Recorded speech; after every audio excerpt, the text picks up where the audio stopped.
ndio maana maandiko yanasema jaribuni kila nini? Kila roho. Kwa sababu kumbuka, ndoto yoyote unayoota chanzo chake ni wapi? Rohoni. Kuna roho imeleta hiyo ndoto.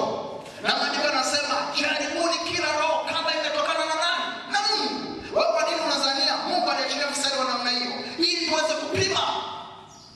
Si kila kitu tunakichukulia haraka haraka. Si kila kitu tunaamua haraka haraka. Unapima ili ujue hii ndoto imetokana na Mungu au la. Hata kama ni Mungu ameleta ndoto ya namna hiyo, Mungu ameruhusu mpime na yeye mwenyewe. Maana yake atathibitisha kwamba ni nini. Shetani anajua. Atawaingizia, atawapitishia ndoto wa Kristo wengi na mawazo yake. Kila ndoto watu wanaamini haraka haraka, hawapimi. Na baada ya muda madhara yanatokea. Wala zana juu ya mbinu. Bwana Yesu asifiwe.